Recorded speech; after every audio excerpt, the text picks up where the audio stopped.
முதலமைச்சரின் பிறந்த நாளை ஒட்டி வைக்கப்பட்ட பேனர்களை அகற்ற வேண்டுமென கட்சி நிர்வாகிகளுக்கு அக்கட்சியின் பொதுச் செயலாளரும் அமைச்சருமான என் ஆனந்த் அறிவுறுத்தியிருக்கிறார்.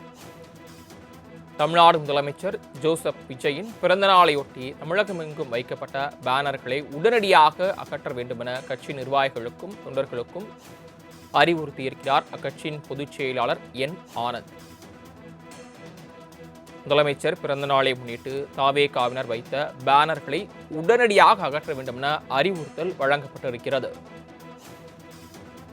பேனர்களை உடனடியாக அகற்ற வேண்டும் என பொதுச் செயலாளரும் அமைச்சருமான என் ஆனந்த் கட்சி நிர்வாகிகளுக்கு அறிவுறுத்தியிருக்கிறார். அண்மை செய்தியாக தற்போது நாம் பார்த்துக் கொண்டிருக்கிறோம். பொதுமக்களுக்கு எந்தவித இடையூறு ஏற்படுத்தும் எந்த விஷயத்தையும் கட்சி தலைவர் விரும்புவதில்லை என அவர் தெரிவித்திருக்கிறார். தமிழகமெங்கும் வைக்கப்பட்டுள்ள பேனர்களையும் கட் அவுட்களையும் உடனடியாக நிர்வாகிகளும் தொண்டர்களும் அகற்ற வேண்டும் என அறிவுறுத்தப்பட்டுள்ளது.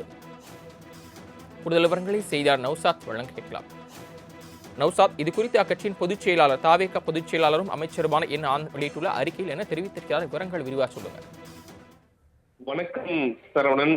தமிழக முதலமைச்சர் பிறந்தநாளை ஒட்டி தமிழகம் முழுவதும் வைக்கப்பட்ட தமிழக வெற்றி கழக பேனர்களை உடனடியாக அகற்ற வேண்டும். பொதுச் செயலாளரும் அமைச்சருமான ஆனந்த் நிர்வாகிகளுக்கு உத்தரவிட்டிருக்கிறார். பொதுமக்களுக்கு இடையூறு ஏற்படுத்தும் எந்த விஷயத்தையும் கட்சி தலைவர் விரும்புவதில்லை. எனவே தமிழகமெங்கும் வைக்கப்பட்டுள்ள பேனர்களை கட் அவுட்களை உடனடியாக நிர்வாகி தொண்டர்களும் அகற்ற வேண்டும் தெரிவிக்கப்பட்டிருக்கிறது. குறிப்பாக தொடர்ந்து தமிழக முதலமைச்சருடைய பிறந்தநாளை முன்னிட்டு பல்வேறு இடங்கள்ல பேனர் வைக்கப்பட்டிருக்கிறது.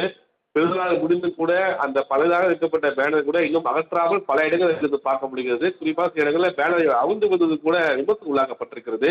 புதிதாக ஆட்சி அமைந்திருக்கக்கூடிய 40,000 நிலையில எந்த ஒரு விமர்சனங்களும் வெறும் ஆட்சிக்கு களங்கம் விளைக்கும் வகை எதுவும் ஏற்படாது என்ற அடிப்படையில் தற்போது கட்சியினுடைய பொதுச் செயலாளரும் அமைச்சருமான என் ஆனந்த் அவர்கள் வாய்மொழி உத்தரவாக கட்சியினுடைய மாவட்ட செயலாளர் உத்தரவிட்டிருப்பது மிக முக்கிய ஒன்றாக பார்க்கப்படுகிறது. சரவணன், தாங்கள் வழங்கிய தகவல்களுக்கு நன்றி நௌசாத்.